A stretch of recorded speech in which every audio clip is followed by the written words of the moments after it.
want to get started with the mayor's race. Big news yesterday. Cook County Commissioner Brandon Johnson has joined a super crowded race. Paris, tell us a little bit about Johnson. Well, in addition to being Cook County Commissioner, he's an organizer for the Chicago Teachers Union. He just got $1 million in backing from the National Teachers Union. It's very clear he is the Teachers Union's candidate to run for mayor of Chicago. The Teachers Union is taking another crack at being a big political power player in Chicago. 4 years ago, they backed Toni Preckwinkle. It didn't go so well. She lost big to Mayor Lori Lightfoot.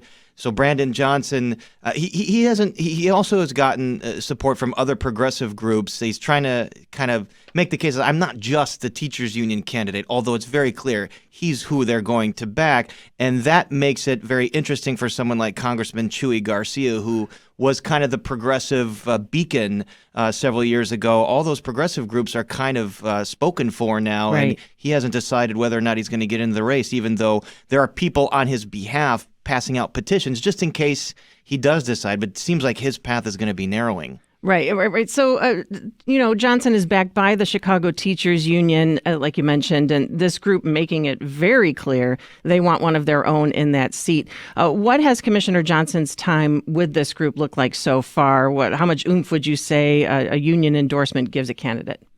It didn't give Preckwinkle a whole lot, especially in that runoff 4 years ago.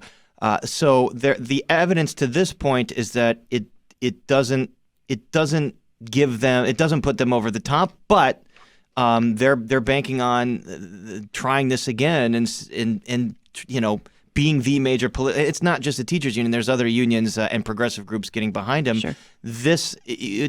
How far he goes in this race will prove how big a power broker that the teachers union and those progressive groups are. And I think it remains to be seen. This is a wide open field. He is going to have money because of that support, but it does not guarantee that he's going to be the front runner. No. Yeah. So, Dave, there's been a feeling among some political watchers that none of the candidates in the race had the money or the clout to really be a legitimate challenger to Mayor Lori Lightfoot. Do you think Johnson is any different? Well, I mean, it's to his advantage, obviously, to be coming in with the backing of the CTU. I mean, they are a force regardless of what their track record is. They have people on the ground, obviously. They have purse strings to play with in terms of handing out money.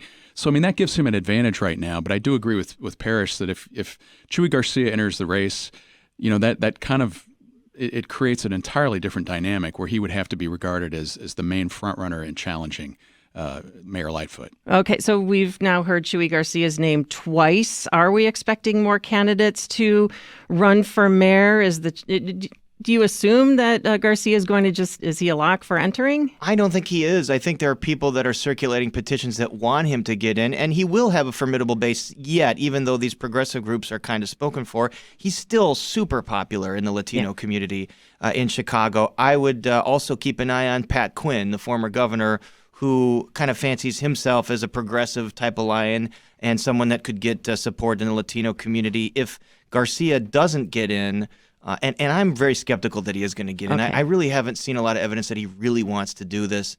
I would say Pat Quinn might do it. Okay, all right. Well, so Dave, you've covered a lot of elections. How hard is it for a candidate to distinguish themselves when there are this many in the race? I think we've got 9 now with Johnson entering yesterday. Well, I mean, it is hard. And you're either coming at it with the experience and name recognition of having held office before. That's an advantage. Or you're coming at it with lots and lots of money to throw into direct mail pieces and advertising to sort of heighten your name recognition. But when you have a splintered group like this, the rule of thumb is it tends to mean that it's an advantage for the incumbent because it splinters the opposition to the incumbent. Sure. Yeah. So let's talk a little bit about endorsements. So we've got, Brandon Johnson with the CTU endorsement, and Mayor Lightfoot got Governor Pritzker's endorsement back in August. Dave, how much weight do you think this carries in the city of Chicago? Well, I think it could carry some weight because, I mean, if you go back and you just look at the raw vote totals, that's where I would look first. I mean, in 2018, Pritzker did quite well in the city and in Cook County broadly, but particularly in the city. I mean, in the race against Bruce Rauner, I mean, he had more than 722,000 votes, which that's about double what Mayor Lightfoot got in her runoff election against Preckwinkle. So, right. the numbers, Pritzker brings with it the name recognition And he's a quite valuable endorsement for her to have. And she's also gotten endorsement from trade unions, the more kind of working class unions. The progressive groups are not going with her. She was a progressive candidate 4 years ago. I don't think she's going to be the self-styled progressive candidate this time around. She's almost putting together that old Rahm Emanuel coalition.